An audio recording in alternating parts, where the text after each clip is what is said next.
오늘 다니엘서 영성 같이 말씀을 나누려고 합니다.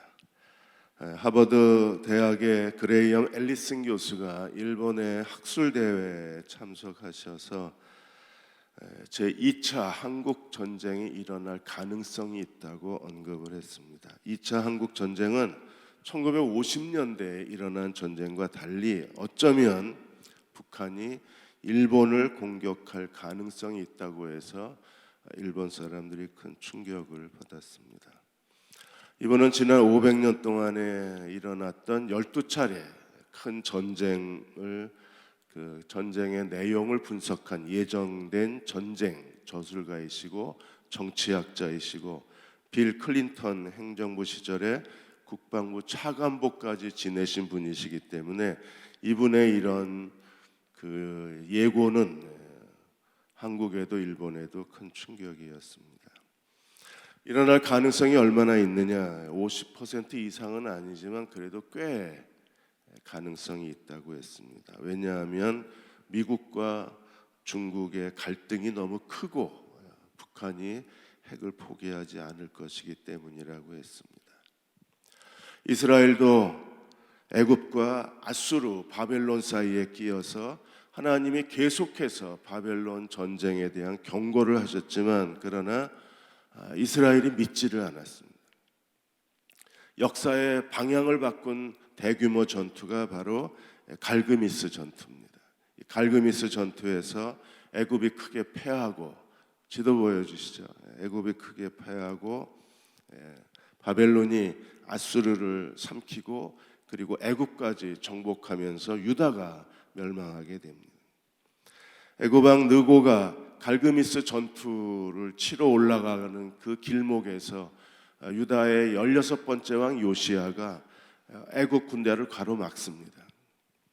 그럴 때 애굽 왕 느고가 하나님이 갈그미스 전투를 명하신 거니까 애굽 유다는 상관없으니까 한쪽으로 비켜서라고 했는데 요시야가 비켜서질 않아요.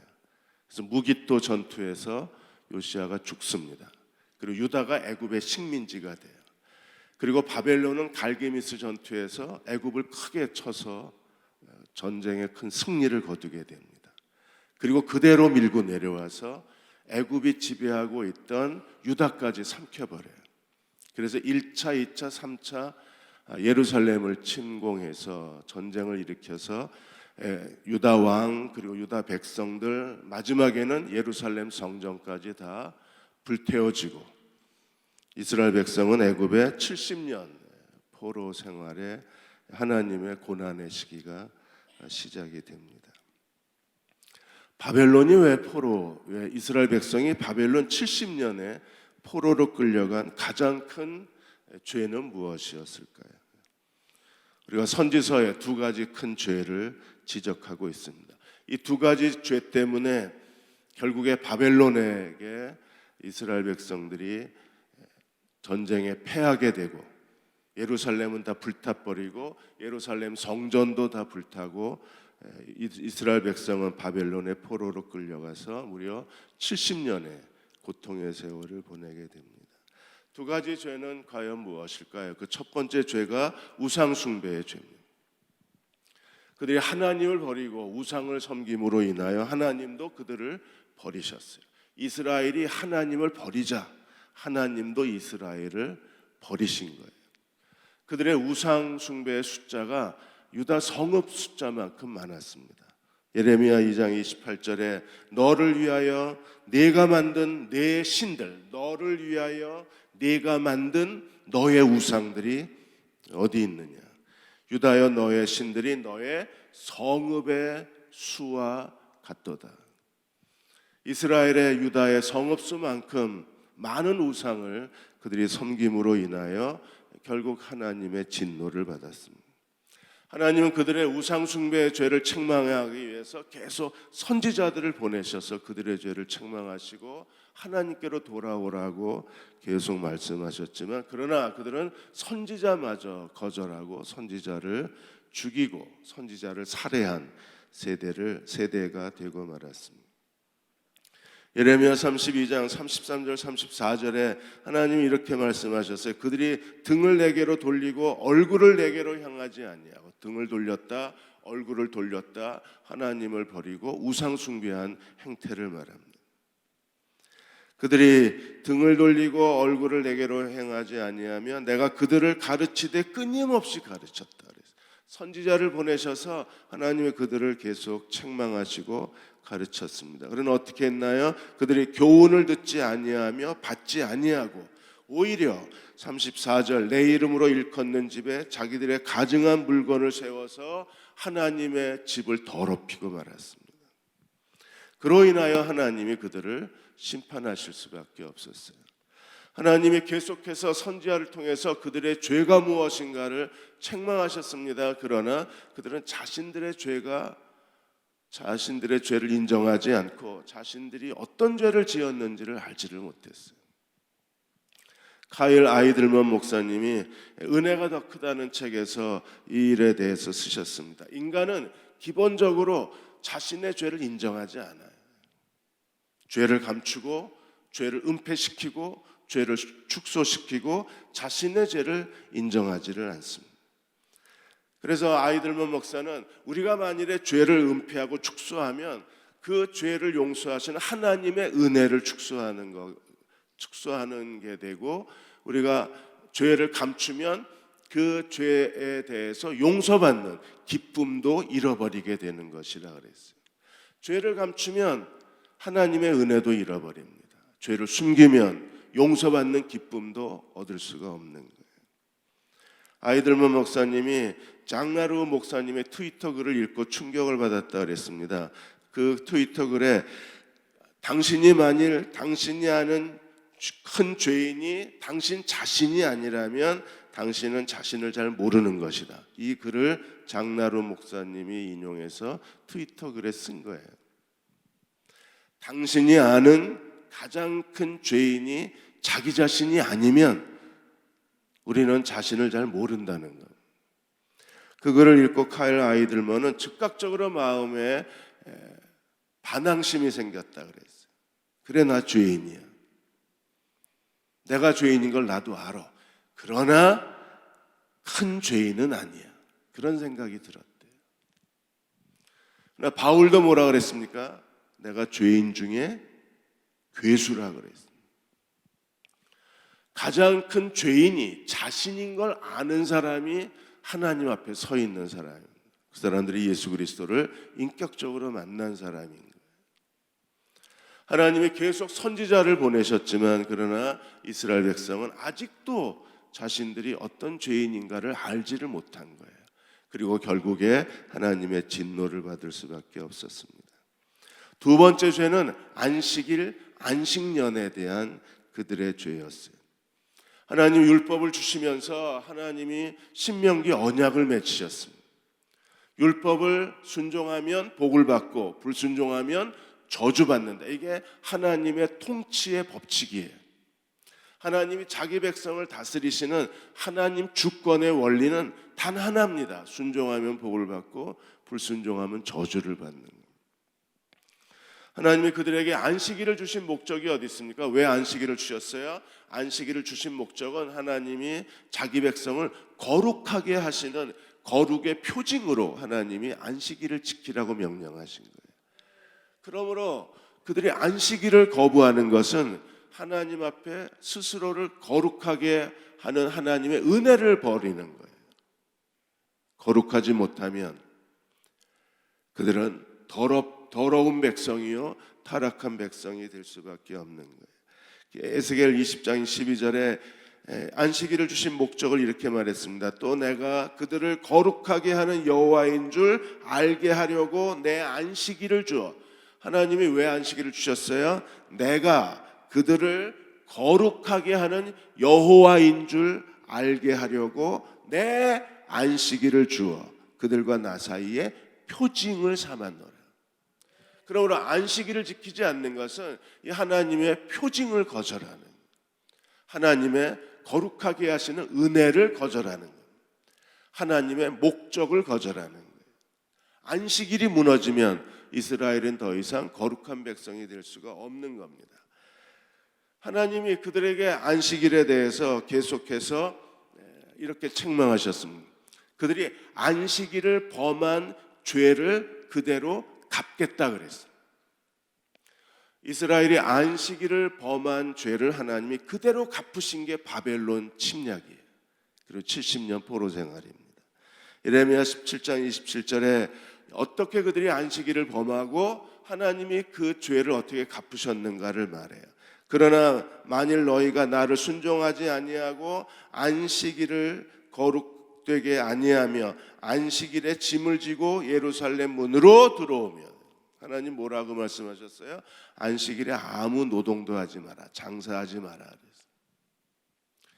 근데 지금 이스라엘이 어떤 죄를 범했습니까? 안식일에 짐을 지고 예루살렘 문으로 들어오면,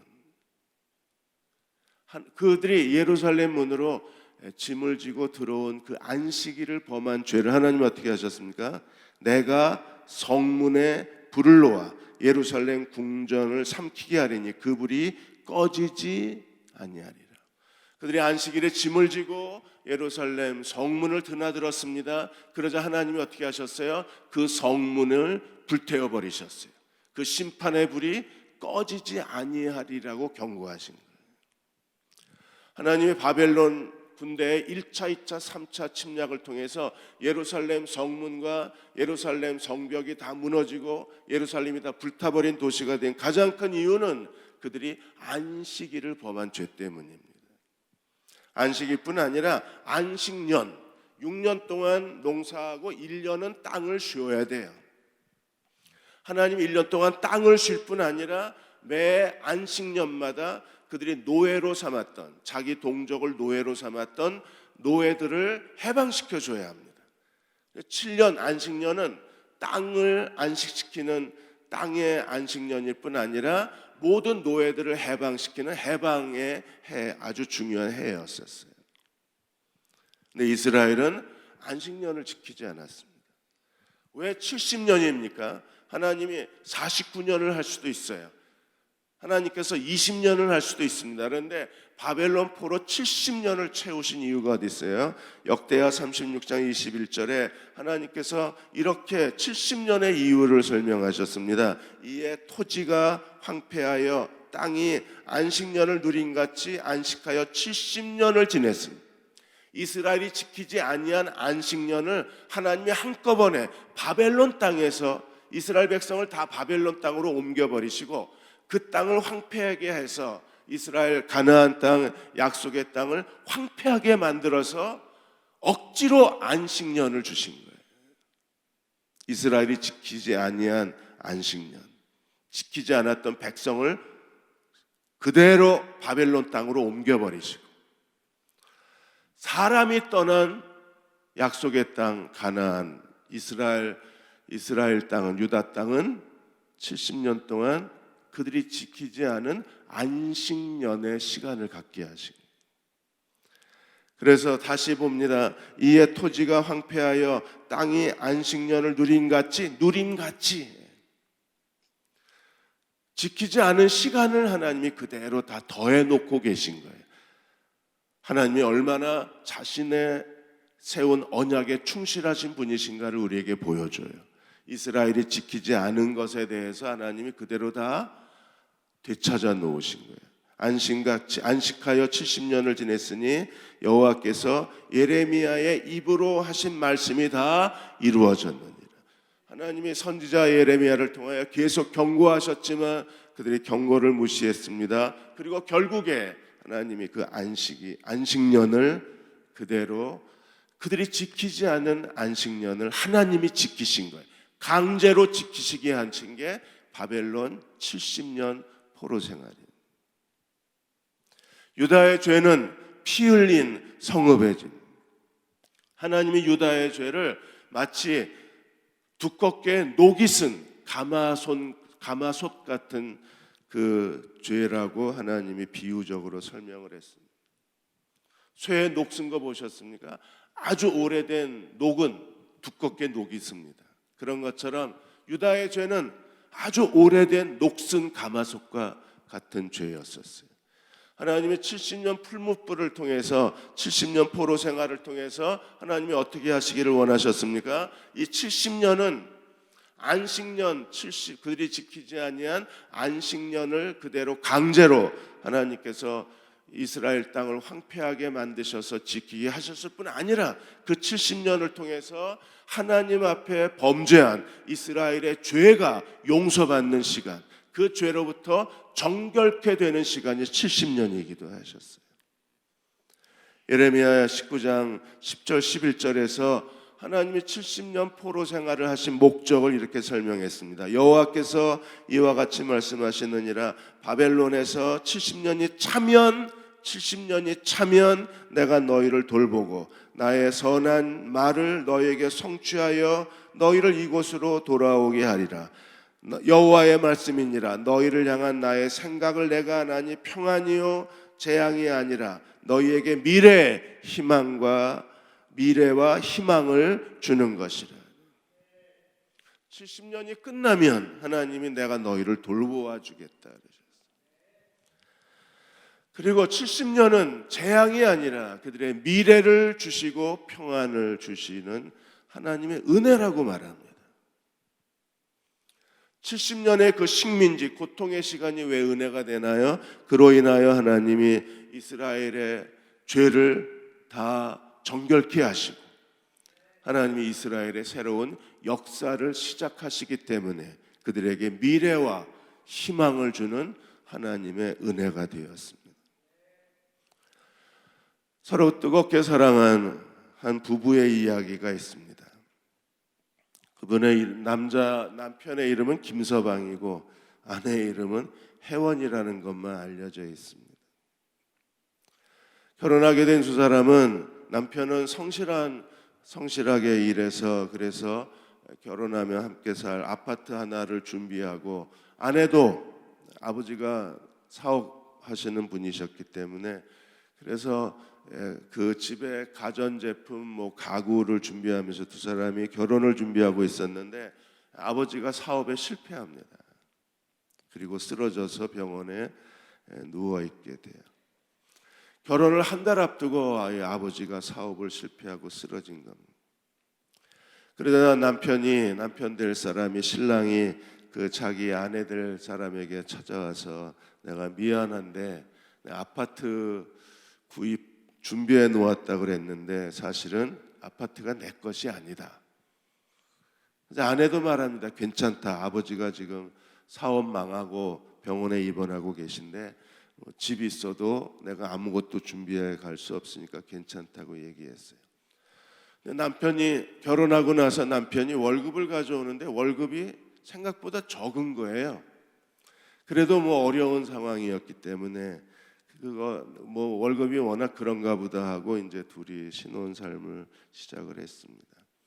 다행히 아버지가 건강을 회복하시고 다시 시작하셔서 그래서 사업을 일으키시고 다시 예전만큼 이제 경제적 여유가 생긴 거예요. 아버지가 경제적 여유가 생겨서 자기들 부부를 도와주니까 이제 아내가 이제 집이 좁아 보이는 겁니다. 그리고 남편이 자기를 속였다고 생각이 드는 거예요. 집이 있다고 그랬는데 갑자기 결혼 한 달 전에 내 집이 아니다. 남편이 자기를 속였다는 생각에 이제 남편이 싫어지는 거예요. 그래서 어느 날 어머니한테 가서 나 이 남자랑 못 살겠다고, 나를 속였다고, 집이 있다고 그러더니 집도 없고 월급도 다른 사람보다 적게 가져오고 나 이 인간하고 못 산다 그랬더니 어머니가 그제서야 눈물을 흘리면서 얘기하지 말라고 그랬는데 얘기해야 되겠다고. 아버지가 그 사업이 망하고 병원에 입원하고 계시니까 김서방이 그 아파트를 파는 거예요. 팔고 그리고 사흘세로 들어가서 그 돈을 장인한테 준 거고 매달 월급에서 떼어서 장인 병원비를 준 거예요. 아내는 그걸 모르고 서운해했던 겁니다. 이게 사실입니다. 싫어합니다. 남편의 사랑을 뒤늦게 알고 그 남편에게 가서 너무 고맙다고 인사하면서 이야기가 끝납니다.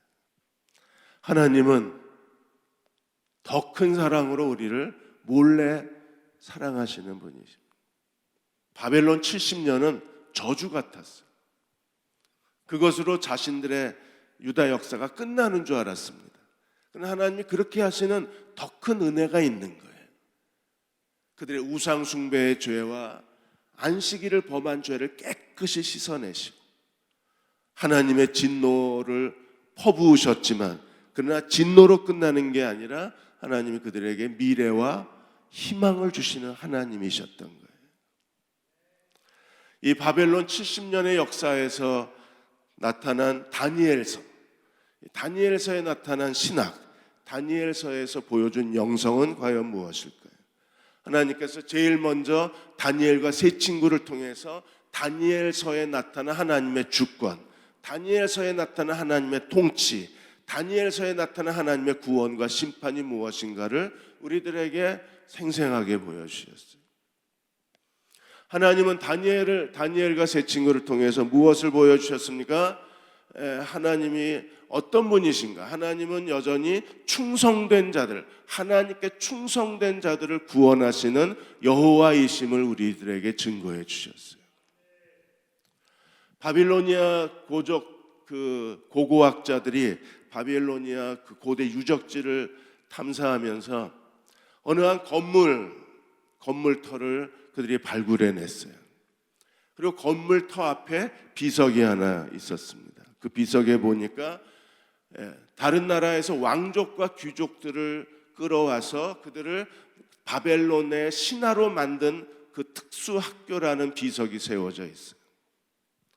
일부 학자들이 그 잔인한 느부갓네살이 왕족과 귀족 몇 사람을 데려와서 그들을 왕의 사람으로 만들기 위해서 교육했다, 갈대아 학문으로 교육했다는 것이 만들어진, 사람이 만든 꾸며낸 이야기라고 그랬습니다. 그런데 고고학의 발견에 의해서 그들을 훈련했던 학교 건물이 발굴됨으로 인해서 이게 역사적 사실이라는 게 증명이 됐어요. 또 다른 사람들은 그 뜨거운 구덩이 풀무불에 그 사람을 불태웠다는 것도 마치 동화처럼 사람들이 만들어낸 그 히브리인들의 영웅을 만들어내려고 만들어낸 이야기라 그랬습니다. 근데 고고학이 거대한 구덩이를 발견하고 구덩이에 하나의 그 구덩이에 대한 그 비석이 세워져 있는 걸, 간판 같은 게 세워져 있었는데 그 비석에 느부갓네살과 바벨론을 거역한 그 정치범들, 그리고 바벨론 신을 섬기지 아니한 신을 거역한 자들을 처형했던 장소라고 거기에 쓰여져 있어요. 그 비석의 비문이 해석이 됐습니다. 그 느부갓네살 왕이 사드락 메삭 아벳느고를 평소보다 뜨거운 풀무불에 던져서 처형시키려고 했던 것이 만들어낸 이야기가 아니라 사실적 이야기라는 게 밝혀진 거예요. 하나님이 다니엘과 세 친구를 어떻게 하셨습니까? 1장에서 다시 한번 우리가 이 네 사람을 살펴보고자 합니다. 다니엘은 어떤 사람이어서 1장 8절 9절에서 다니엘과 세 친구는 그들이 뜻을 정하여 왕의 음식과 포도주로 자기를 더럽히지 않도록 스스로 하나님 앞에 결정한 사람들이었어요. 자기를 더럽히지 않겠다.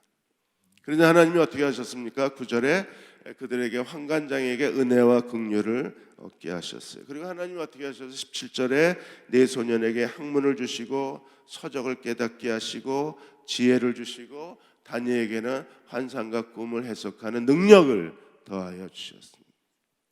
하나님께 모든 걸 거절하고 자기를 더럽히지 않겠다, 자신을 더럽히지 않겠다, 그리고 하나님 앞에 충성되게 서 있는 내 젊은이에게 하나님은 은혜와 긍휼을 얻게 하시고 하나님은 그들에게 지식과 학문을 얻게 하신 거였어요.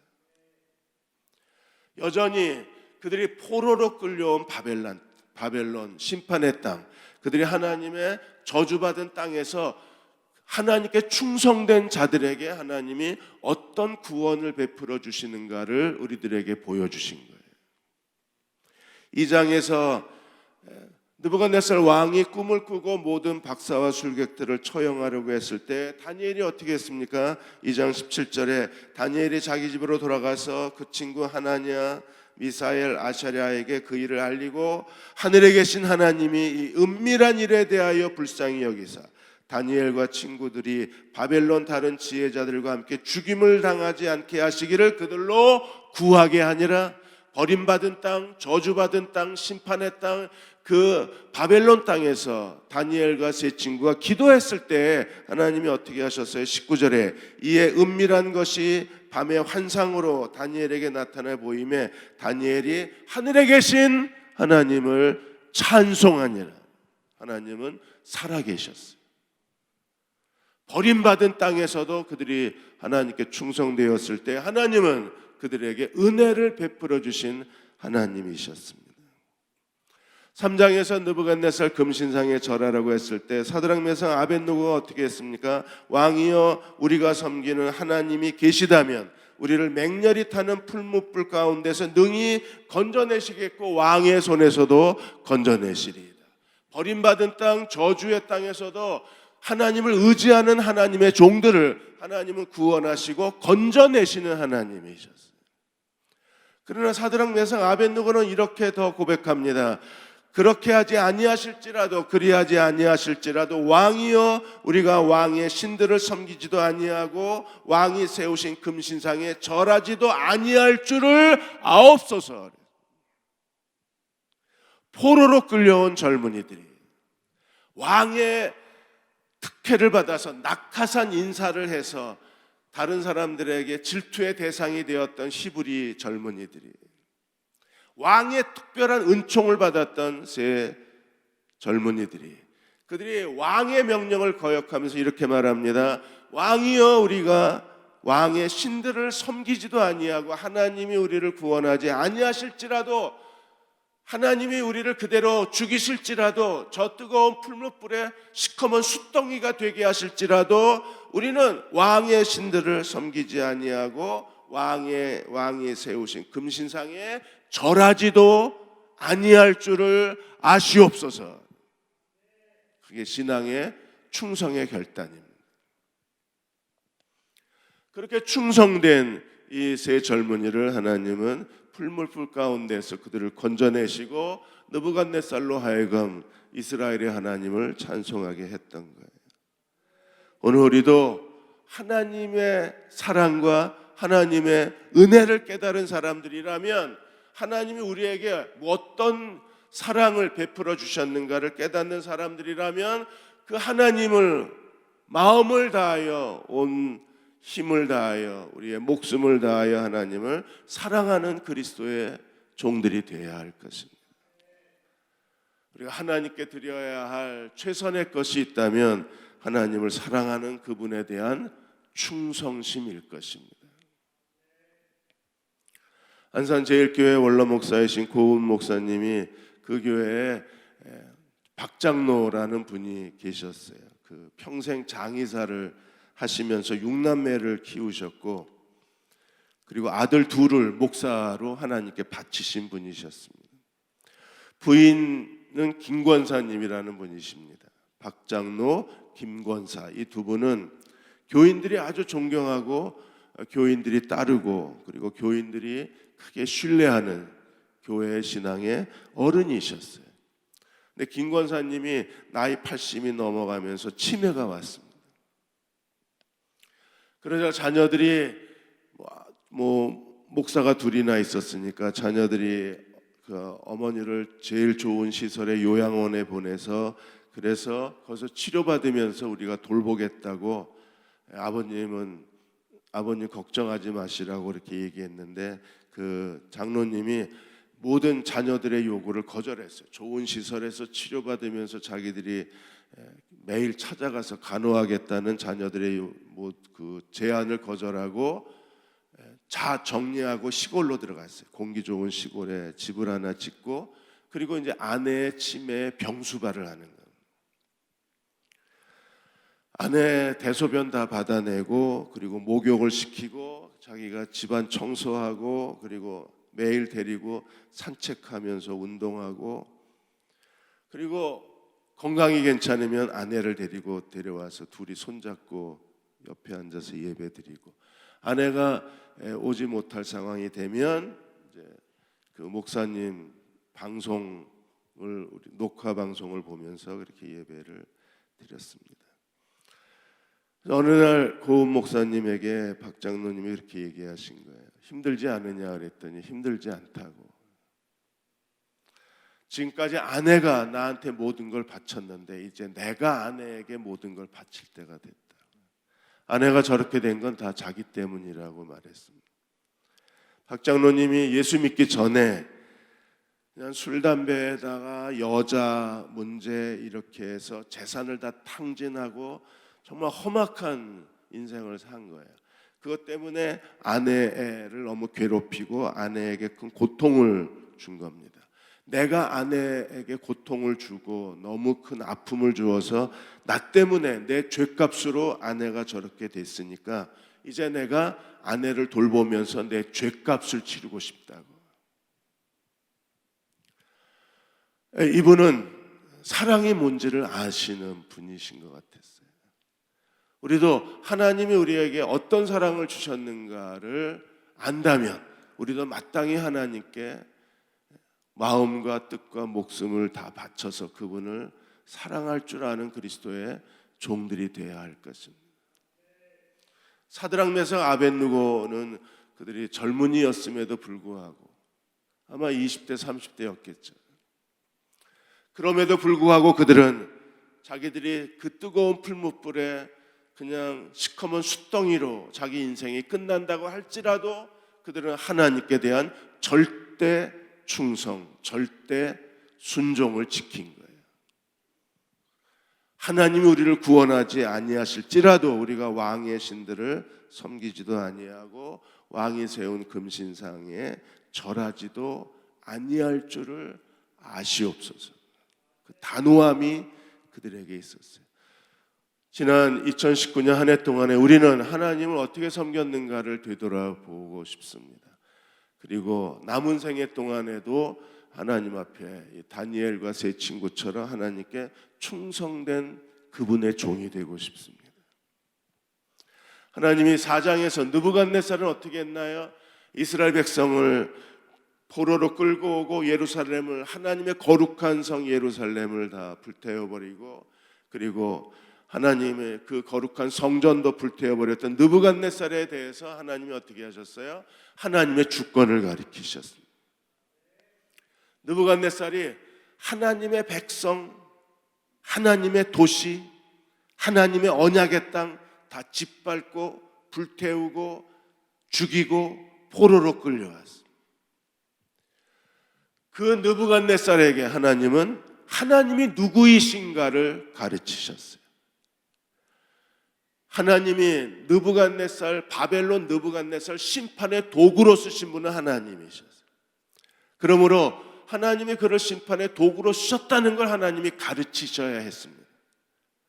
바벨론의 느부갓네살이 스스로 자만심에 빠지고 교만에 빠지는 걸 하나님은 원치를 않으셨던 거예요.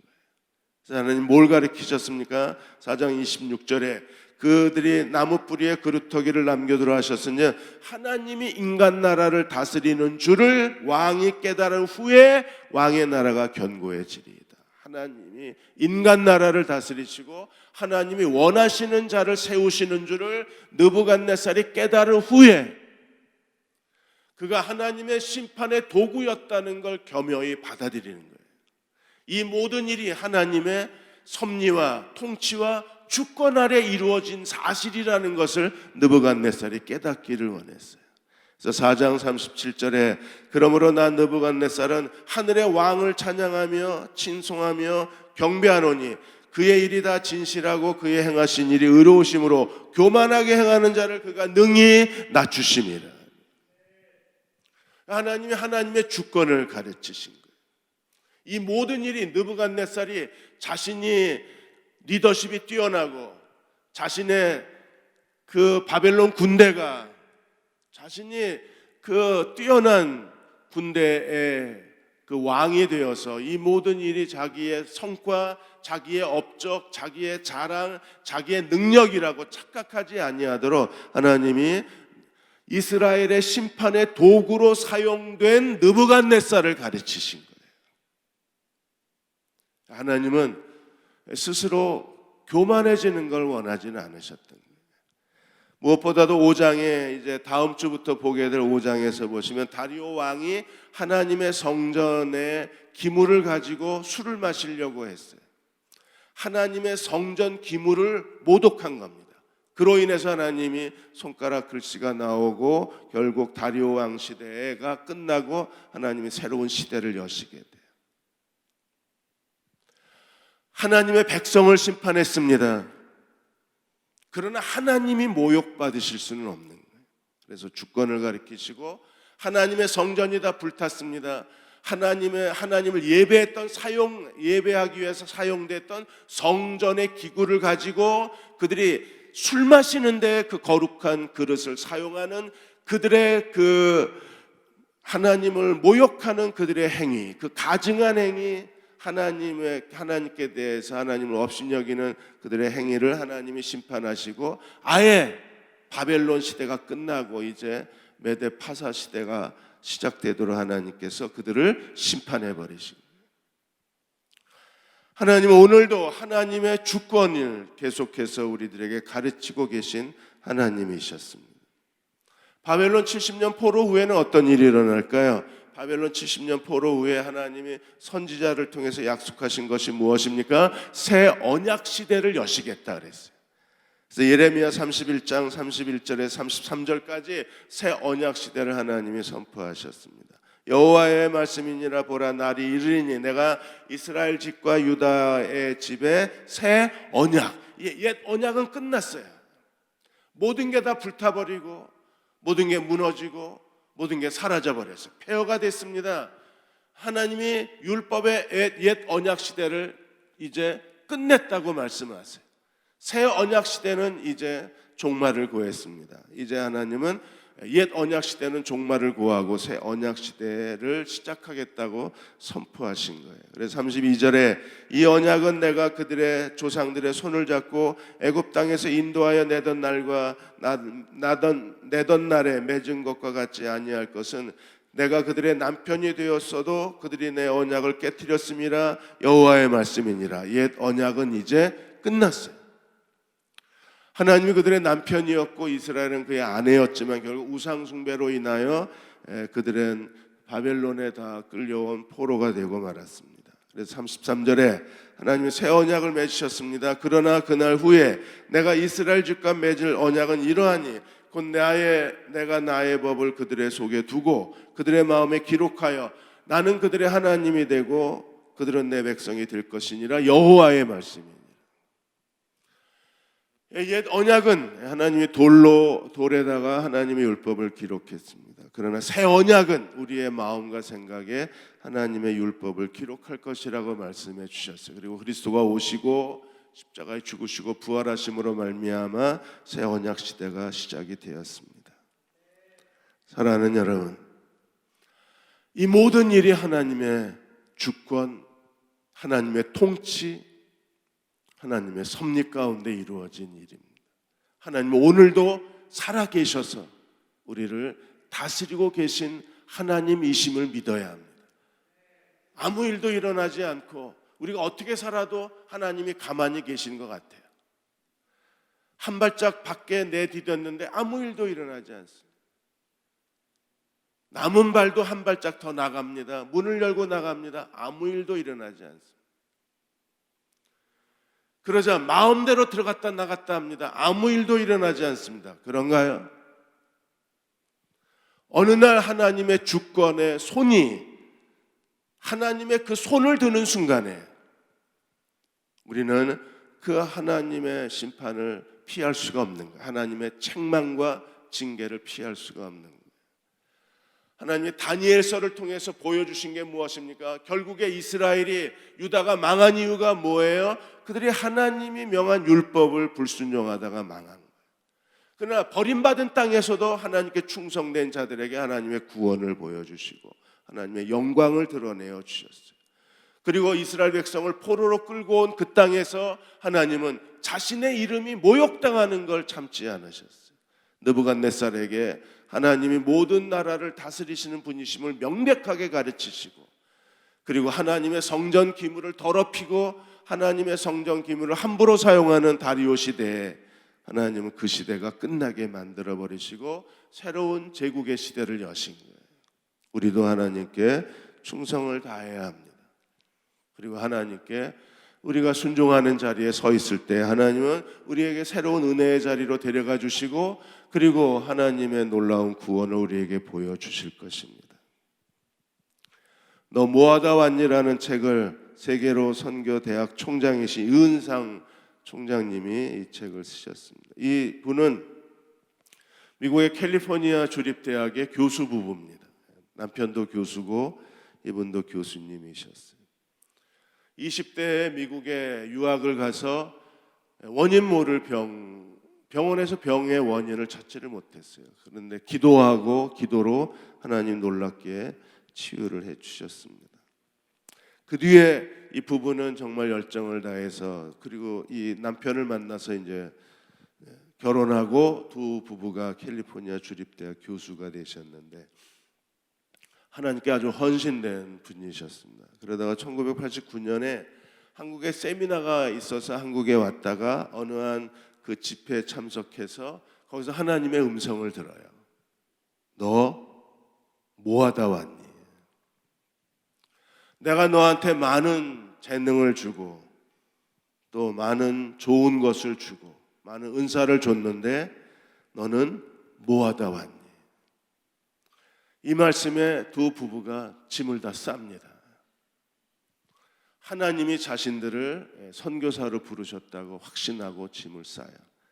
제일 먼저 한 일은 자기들이 가지고 있던 재산을 다 팔아서 대학교, 캘리포니아 주립대학 옆에서 목회를 하다가, 그러다 하나님이 그들을 세계로 부르신다는 확신을 갖게 돼서 그 즈음에 한국의 명지대학교에서 교수 및 교모실장으로 이 남편을 청빙을 합니다. 그래서 한국에 와서 명지대 교목실장을 하시다가, 그리고 전 세계에 다니면서 아프리카, 모잠비크, 인도, 몽골, 중앙아시아, 동남아시아 오지에 다니면서 복음을 전하는 선교사, 전도자로 삶을 살아요. 그러다 남편이 혈액암으로 하나님의 부르심을 받습니다.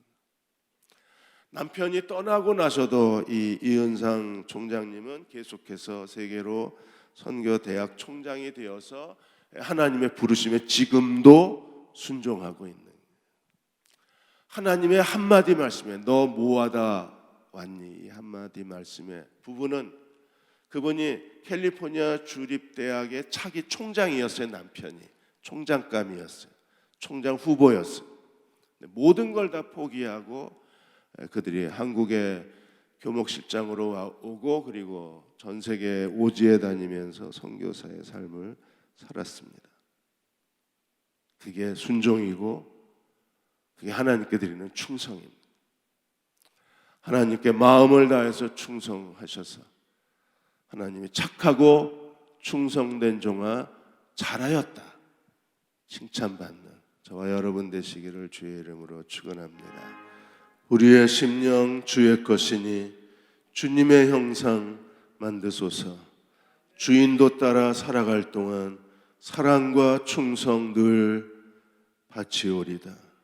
오늘 내가 사랑하는 나의 하나님께 사랑과 충성을 바치고 사는 하나님의 종, 하나님의 사람들 되게 하여 주옵소서. 지금 우리를 죄에서 구원하신 우리 주 예수 그리스도의 은혜와 하나님 아버지의 크신 사랑하심과 성령의 위로하고 도우신 은혜가 오늘 주일 예배를 드리고 돌아가는 모든 교우와 가정과 자녀들 위에, 이 민족과 이 땅의 모든 교회 위에 지금부터 영원히 함께 하시기를 간절히 축원하옵나이다. 아멘.